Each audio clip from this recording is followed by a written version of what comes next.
안녕하세요. SC제일은행 투자전략가 최보경 팀장입니다. 이번 주 콕 짚어드릴 글로벌 마켓뷰 주제는 아시아의 가치 재조명입니다.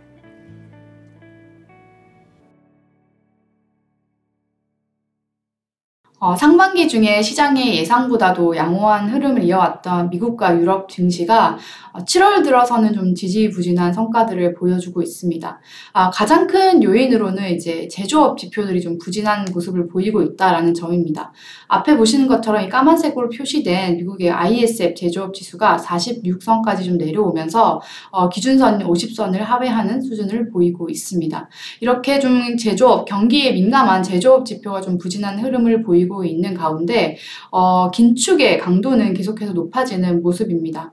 미 연준의 경우에도 지난주 발표됐던 FOMC 의사록에서 추가적인 금리 인상이 필요하다라는 부분들을 여러 번 강조를 했고요. 유럽이나 호주 중앙은행 같은 경우에도 물가가 여전히 높다라고 하면서 추가 금리 인상이 필요하다라고 재차 강조를 하고 있습니다. 이렇게 매파적 스탠스가 강화되고 있다 보니까 이제 채권 금리도 상승 압력으로 작용을 할 수밖에 없는데요. 지난주 미 10년물 국채금리 같은 경우에는 4%선을 웃도는 모습을 보이면서 긴축에도 불구하고 또 경기가 연착륙할 수 있다라는 기대감까지 반영을 하면서 금리가 좀 상승하는 모습들을 보였습니다.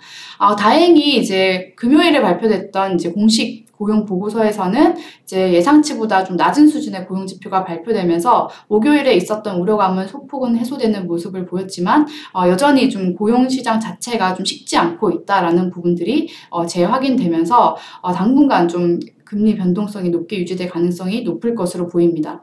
이렇게 선진국에서는 좀 경기는 둔화되고 있는 가운데 매파적인 통화 정책이 좀 지속되면서 좀 기간 조정 국면에 진입하는 모습들을 보이고 있는 반면에 아시아에서는 좀 양호한 경기 여건 그리고 정책이 좀 주목받고 있는 상황입니다. 연초 이후 성과를 좀 살펴보면 여기 이 세로축에 있는 것이 이제 아시아 주요 국가의 연초 이후 성과인데요. 우리나라를 비롯해서 대만 그리고 인도 증시가 적게는 뭐 10% 미만에서부터 크게는 이제 한 18% 가까운 상승세를 보이면서 밑에 있는 중국이나 홍콩 증시에 비해서는 차별적으로 좀 양호한 성과를 보여주고 있습니다. 이 MSCI 그 일본 제외 아시아 지수 내에서 차지하고 있는 비중의 관점에서 봤을 때는 중국과 홍콩 비중을 합하면 40%가량 되기 때문에 이 중국 비중이 좀 무시 못할 수준이라고 볼 수는 있는데 과거 대비해서 좀 중국에 대한 상대적인 영향력은 좀 약화되는 반면에 다른 아시아 국가들의 상대적인 이 모멘텀들은 좀 양호한 수준을 이어가고 있는 상황입니다. 이렇게 좀 차별적인 흐름들이 나타나고 있는 요인들로는 이제 연초 이후에 중국이 좀 리오프닝을 하면서 경기가 빠르게 좀 개선될 것으로 생각을 했는데 시장이 예상을 한 것보다 중국의 경기 회복 속도가 좀 빠르지 않다라는 부분들이 좀 실망감으로 이어졌던 부분이 있었고요. 이와 더불어서 이제 최근 들어서는 또 중국 정부가 반도체 핵심 간물이라고 할 수 있는 갈륨과 게르마늄에 대해서 수출 통제를 단행한다라고 밝히면서 안 그래도 지속되고 있는 이 미중 갈등이 조금 확전되는 흐름을 보이고 있고 이런 부분들이 또 좀 증시 투자 심리를 좀 제한하는 요인으로 작용을 했습니다.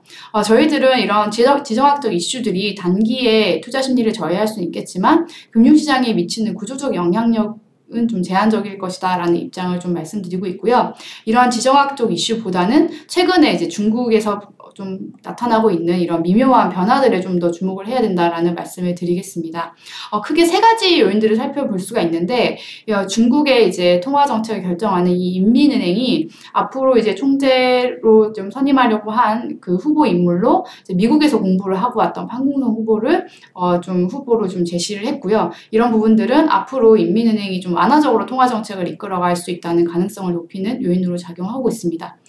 두 번째로는 또 이제 위안화 환율이 최근에 좀 빠르게 약세를 보이고 있는데 이런 환율을 방어하고자 하는 이런 움직임을 보이고 있고 마지막으로 이제 부동산 경기 부진에 좀 대응을 하기 위해서 지방정부 융자기구의 만기 대출을 좀 연장해주는 이런 보도도 나오면서 전반적으로 중국 정부가 강한 어떠한 그 부양 조치는 아니지만 맞춤식 부양 조치를 통해서 좀 경기를 완만하게 개선시키려고 하는 그런 움직임을 보여주고 있고 이런 부분들은 연초 이후에 약세를 보였던 중국 증시에도 좀 긍정적으로 영향을 미칠 수 있는 요인으로 좀 살펴볼 필요가 있다고 보고 있습니다.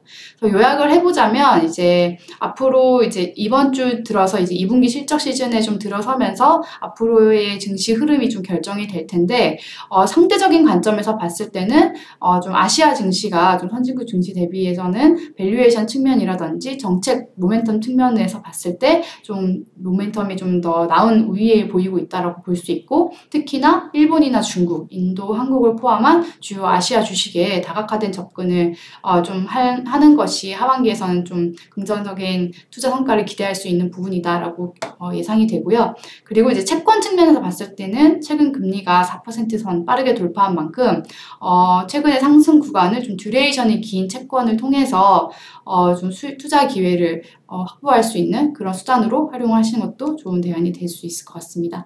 이것으로 저희가 준비한 글로벌 마켓뷰 마치도록 하겠습니다. 시청해주셔서 감사합니다.